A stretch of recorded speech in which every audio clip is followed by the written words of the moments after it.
যদি তোমার জব ছাড়ার 60 ডেজ বা তার বেশি হয় আর তোমার PF full and final withdrawal করতে চাও, তো তুমি একদম সঠিক ভিডিওতে ক্লিক করেছো।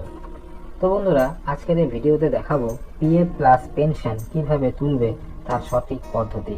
বন্ধুরা, এটি হলো পিএফ উইথড্রলের যে অফিসিয়াল ওয়েবসাইট, সেই ওয়েবসাইটটি আমি দেখতে পাচ্ছ আমি এখানে খুলে নিয়েছি। অফিসিয়াল ওয়েবসাইটটি খোলার জন্য তোমরা গুগল ওপেন করবে। গুগলে এসে তোমরা লিখবে পিএফ মেম্বার বা অথবা ইপিএফ মেম্বার। যখন তোমরা ইপিএফ মেম্বার লিখবে, দেখতে পাবে এখানে লেখা চলে আসবে ইপিএফ মেম্বার পোর্টাল। তো তোমরা এখানে ক্লিক করবে। এখানে ক্লিক করার পর সর্বপ্রথমে দেখো মেম্বার হোম, এই যে অপশনটি আছে এই অপশনে তোমরা ক্লিক করবে। এখানে ক্লিক করলে তোমরা কিন্তু এই ড্যাশবোর্ডটিতে চলে আসবে। এবার তোমরা কি করবে, এখান থেকে ইউএন নাম্বার, পাসওয়ার্ড, ক্যাপচা বসিয়ে সাইন ইন করবে। ইউজারআইডি পাসওয়ার্ডটা যখন তোমরা লগ ইন করবে, লগ ইন করার পর এখানে মেম্বারের প্রোফাইলে সমস্ত কিছু তোমরা এখানে পেয়ে যাবে। ডান দিকে দেখতে পাচ্ছ মেম্বার প্রোফাইল, ইউএন নাম্বার, নাম, ডেট অফ বার্থ, কাস্টমারের Aadhaar number, PAN number, bank account সব কিন্তু ভেরিফাই করা আছে। পিএফ এর ফুল অ্যান্ড ফাইনাল উইথড্রল করার আগে যে 3টি কাজ সর্বপ্রথম করতে হবে, তার মধ্যে প্রথমটি হলো কেওয়াইসি। কেওয়াইসি তোমার করার জন্য এখানে 3 নম্বর অপশনে চলে আসবে ম্যানেজে দেখবে 3 নম্বর অপশনে আছে কেওয়াইসি। কেওয়াইসিতে যখন তোমরা ক্লিক করবে, ক্লিক করার পর কিন্তু একটি পেজ খুলে আসবে যেখানে তোমাদের ব্যাংক অ্যাকাউন্ট নাম্বার এবং প্যান কার্ড এই দুটি কিন্তু এখানে লিঙ্ক করতে হবে, অর্থাৎ তোমার অ্যাকাউন্টের সাথে লিঙ্ক করতে লাগবে এবং সেটা কিন্তু অ্যাপ্রুভ হতে হবে। দেখতে পাচ্ছ এখানে স্ট্যাটাস লেখা আছে অ্যাপ্রুভ না হলে কিন্তু আবেদন করা যাবে না। তারপর দ্বিতীয় যে অপশনটি আছে, অর্থাৎ দ্বিতীয় যে পয়েন্টটি খুবই গুরুত্বপূর্ণ, সেটি হচ্ছে ডেট অফ এক্সিট। এই ডেট অফ এক্সিটের জন্য তোমাদেরকে এই যে ভিউতে চলে আসবে। ভিউতে চলে আসার পর সার্ভিস হিস্ট্রিতে যখন তোমরা আসবে, এখানে member ID, establishment name, establishment ID এখানে শো করবে। তারপর দেখো তোমাদের যে কোম্পানিতে কাজ করছিল সেই কোম্পানির ডেট অফ জয়নিং তোমাদের এখান থেকে শো করাবে। তারপরে কিন্তু দেখো পাশে আছে ডিওই অর্থাৎ ডেট অফ এক্সিট, এটি কিন্তু অবশ্যই তোমাদের থাকতে লাগবে। তোমরা যদি এই ডেট অফ এক্সিটটি কমপ্লিট না করো বা ক্লোজ না করো, তাহলে কিন্তু তোমরা তোমাদের যে পিএফ এবং পেনশন তুলতে পারবে না। পেনশন তোলার জন্য তোমাদেরকে ডেট অফ এক্সিট এখানে ফিল করতে হবে এবং এটি লিখার 7 দিন পর অর্থাৎ 60 ডেজ পর কিন্তু তোমরা এই পেনশন এবং পিএফ তোলার জন্য এলিজিবল হবে। তো তোমরা যদি পিএফ এবং পেনশন একসঙ্গে উইথড্রল করতে চাও, এইটি কিন্তু সবার প্রথমে খেয়াল রাখতে লাগবে যাতে তোমাদের ডেট অফ জয়নিং এবং ডেট অফ এক্সিট এই দুটো যেন আপডেট থাকে। বন্ধুরা, আরেকটি আপডেট হলো 3 নম্বর আপডেট, যেটি হলো বন্ধুরা যে তো এখানে দেখতে পাচ্ছ যে এস্টাবলিশমেন্ট নেম, এখানে একটি মাত্র কোম্পানির নাম আছে।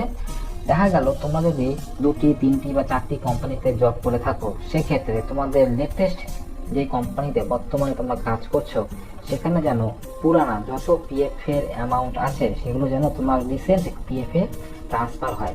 ঠিক আছে, তারপরে কিন্তু তোমরা এই সম্পূর্ণ পিএফ উইথড্রলের জন্য প্রসেস করবে। তার আগে কিন্তু করো না, তাহলে কিন্তু সব অনেক অসুবিধার মুখে পড়তে হবে।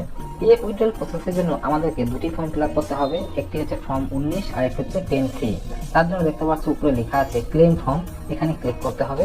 ক্লিক করার পর পরে যে পেজটি খুলবে, পেজটি মধ্যে তোমরা তোমাদের এমপ্লয়ির সমস্ত ডিটেলস পেয়ে যাবে। এখান থেকে তোমাদের date of joining, date of exit, তারপর ব্যাংক, প্যান, মোবাইল নাম্বার সবকিছু কিন্তু এখান থেকে তোমরা শো করবে। এখানে দেখো লেখা আছে ব্যাংক অ্যাকাউন্ট নাম্বার, এখানে ব্যাংক অ্যাকাউন্ট নাম্বারটি লিখতে লাগবে।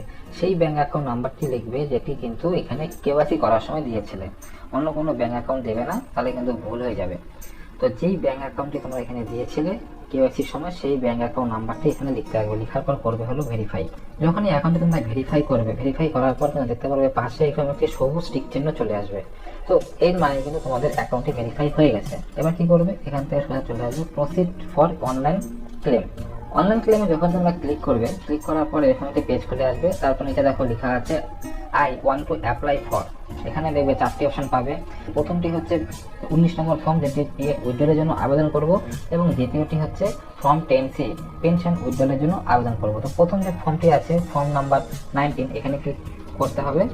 ফর্ম 19 ক্লিক করার পর এখানে কিন্তু ফর্ম 15 যে আপলোড করতে হবে, এখান থেকে এমপ্লয়ি অ্যাড্রেস ফিল আপ করে দেবে। আর এখানে দেখো নিচে লেখা আছে চেক অথবা পাসবই আপলোড করতে হবে 100 কেবি থেকে 500 কেবির মধ্যে, এবং সেই ফরম্যাটটি হবে হলো জেপিজি অথবা জেপিইজি ফরম্যাটে। এখান থেকে আপলোড করার পর তোমরা এখান থেকে দেখতে পাচ্ছ টিক চিহ্ন দেওয়া জায়গাটি আছে, টিক চিহ্ন দেবে। টিক বক্সে ক্লিক করার পর এখান থেকে দেখতে পাচ্ছ গেট আধার ওটিপি। সেই আধার ওটিপিতে একটি মেসেজ যাবে, সেখানে কিন্তু 6 সংখ্যার ওটিপি যাবে, সেই ওটিপিটি এখানে ফিল করতে হবে। তো আমি এখান থেকে গেট আধার ওটিপিতে ক্লিক করে দিচ্ছি। আধার ওটিপি এখানে লেখা হয়ে গেলে তারপর দেখো নিচে লেখা আছে validate OTP and submit claim form, এখানে তোমরা ক্লিক করে দেবে। সাবমিট করার পর মধ্যে দেখো লেখা আছে OTP has been verified, eKYC update and PF final withdrawal claim form submitted successfully on unified portal, please click here two view PDF. অর্থাৎ আমরা যে আবেদনটি করলাম তার পিডিএফ ফাইলটি কিন্তু আমরা এখান থেকে এখন পেয়ে যাব। তার জন্য তোমাদেরকে এখানে ক্লিক করতে হবে। ক্লিক করার পর তোমাদের সামনে কিন্তু এরকম একটি পেজ খুলে আসবে, যেখানে সমস্ত ডিটেলস এখানে শো করবে।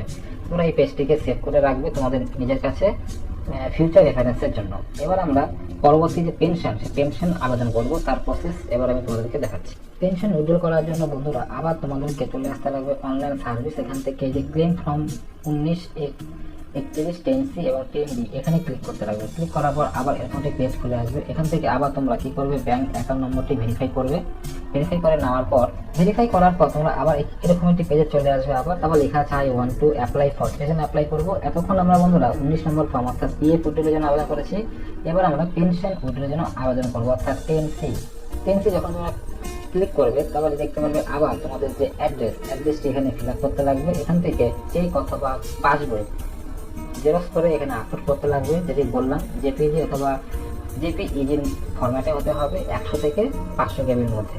অ্যাড্রেস লিখে তোমাদের যে চেক অথবা পাসবই তার কপি এখানে আপলোড করার পর এই যে টিক বক্সে ক্লিক করবে। ক্লিক করার পর আবার সেম পদ্ধতি গেট আধার ওটিপি করবে। আধারে আসা ওটিপি এখানে ফিল আপ করার পর তোমরা কিন্তু দেখো নিচে লেখা আছে validate OTP and submit claim form, এখানে ক্লিক করবে। এবার কিছুক্ষণ লোডিং নেবে। লোডিং নেওয়ার পর কিন্তু আবার সেম সেই রকম লেখা তোমার সামনে চলে আসবে। দেখতে পাচ্ছ লেখা কি চলে এসেছে, OTP has been verified, KYC update and pension withdrawal claim form submitted successfully on unified portal, please click here. অর্থাৎ এখান থেকে কিন্তু আবার তোমাদেরকে সেই পিডিএফ ফাইলটি ডাউনলোড করে নিজের কাছে রাখতে হবে। এবার বন্ধুরা ক্লেম সাকসেসফুল ভাবে সাবমিট হয়েছে কিনা সেটা দেখার জন্য তোমরা চলে আসবে অনলাইন সার্ভিসেস, এখানে ক্লিক করবে। এখানে আসার পর দেখতে পারবে ট্র্যাক ক্লেম ডিটেলস, এখানে ক্লিক করবে। এখানে আসার পর দেখতে পারবে তোমাদের ট্র্যাকিং নাম্বার এখান থেকে শো করবে। এখানে ফর্ম 19 যেটি হচ্ছে পিএফ উইথড্রলের জন্য আবেদন করলাম, দেখতে পাচ্ছ আজকের অর্থাৎ 28 নভেম্বর 2023। এখানে 8 টাইম এবং সময় সব চলে এসছে। এখানে কারেন্ট স্ট্যাটাস যেটি বলেছে online claim submitted at portal, online claim submitted at portal দু জায়গায় কিন্তু সেম লেখায় চলে এসেছে। অর্থাৎ আমার এই আবেদনটি কিন্তু সাকসেসফুলভাবে সাবমিট হয়ে গেছে। আশা করছি বন্ধুরা তোমরা এই ভিডিওটি দেখে বুঝতে পারলে যে কীভাবে বাড়িতে বসেই তোমরা পিএফ এবং পেনশন উইথড্রলের জন্য আবেদনটি করবে। আর বন্ধুরা এরকমই রিলেটেড ভিডিও পেতে আমার চ্যানেলটিকে অবশ্যই সাবস্ক্রাইব করে রাখবে এবং ভিডিওটি প্রচুর পরিমাণে বন্ধুদের মধ্যে শেয়ার করবে। দেখা হচ্ছে পরে আরেক নতুন ভিডিওর সাথে, ততক্ষণের জন্য বাই। সাবস্ক্রাইব করে সাথেই থাকুন। ধন্যবাদ।